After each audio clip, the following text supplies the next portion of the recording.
Next group जो available है हमारे पास एडिटिंग के रूप में।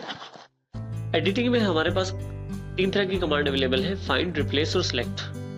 मैं चाहूँ तो अपनी प्रेजेंटेशन में कुछ भी ढूंढ सकता हूँ, उसके लिए मैं फाइंड का प्रयोग कर सकता हूँ। फाइंड पे क्लिक कीजिए।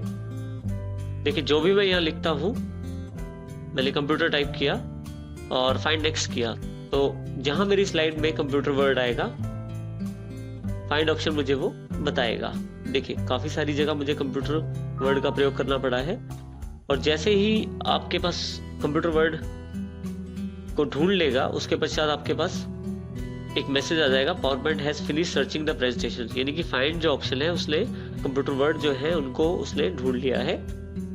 यदि आप मैच केस कर दें तो छोटे बड़े अक्षर में भेद हो जाएगा। आप कंप्यूटर बड़े अक्षरों में लिखेंगे तो केवल बड़े अक्षरों के वर्ड ही ढूंढ पाएगा, छोटे अक्षरों के वर्ड नहीं ढूंढेगा। फाइंड मैच केस ऑफ करने पे दोनों तरह के वर्ड ढूंढेगा। नेक्स्ट ऑप्शन है आपके पास फाइंड होल वर्ड का।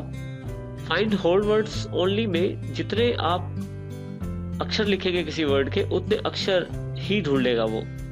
मान लीजिए मैंने कंप्यूट वर्ड लिखा, कंप्यूटर नहीं लिखा, कंप्यूट लिखा, फाइंड नेक्स्ट किया, अब की बार केवल कंप्यूट वर्ड ही ढूंढ रहा है। देखिए,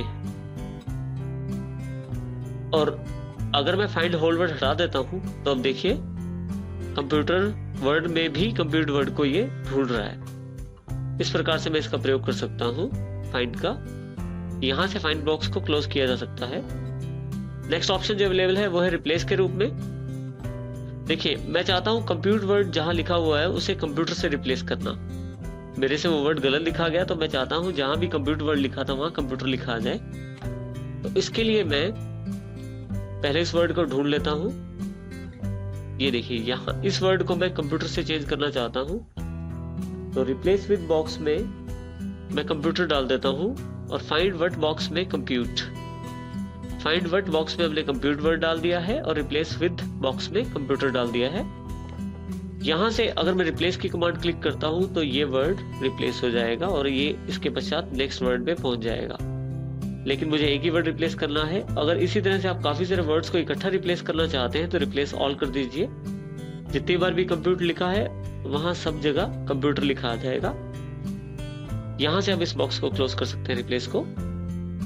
नेक्स्ट ऑप्शन जो हमारे पास उपलब्ध है, यहां से रिप्लेस के पास ही रिप्लेस के साइड पे जो बटन है वहां क्लिक करें तो रिप्लेस फोन्ट्स का ऑप्शन हमारे पास अवेलेबल है। यहाँ हमारे पास 2 फोन्ट्स की जानकारी है। एक फोन्ट जो एप्लीकेबल है ऑलरेडी हमारे पास फोन पे, और दूसरा जिससे मैं उसको बदलना चाहता हूँ। मान लीजिए मैं एरियल फोन्ट है उसको किसी दूसरे फोन्ट से बदलना चाहता हूँ, तो उसको सिलेक्ट कर लूंगा। जैसे ही रिप्लेस क्लिक करूंगा मेरे पास वो फोन्ट चेंज हो जाएगा। इसी तरह से मैं यहाँ पे फोन्ट चेंज कर सकता हूँ। एडिटिंग में जो नेक्स्ट ऑप्शन हमारे पास अवेलेबल है वो है सिलेक्ट के रूप में। सिलेक्ट में जैसे ही मैं सिलेक्ट ऑल करता हूं तो मेरे पास जितने भी आइटम्स हैं सब सिलेक्ट हो जाती हैं। तो सिलेक्ट करके मैं जैसे डिलीट करना है या कॉपी करना है उसको मैं आसानी से कर सकता हूं। इसके अतिरिक्त सिलेक्ट ऑब्जेक्ट से ऑब्जेक्ट सिलेक्ट किए जा सकते हैं। सिलेक्शन पेन पे क्लिक करते ही मेरे पास राइट हैंड साइड एक सिलेक्शन विजिबिलिटी का बॉक्स ओपन हो जाएगा। यहाँ जितनी भी आपके पास स्लाइड्स पे आइटम्स अवेलेबल हैं उनकी जानकारी है, और उनको आप शो और हाइड कर सकते हैं। शो ऑल और हाइड ऑल से आप सबको हाइड कर सकते हैं। अगर आप किसी स्पेसिफिक आइटम को हाइड करना चाहते हैं तो यहाँ से आप उसे क्लिक करके हाइड आइकॉन से हाइड कर सकते हैं यहाँ से।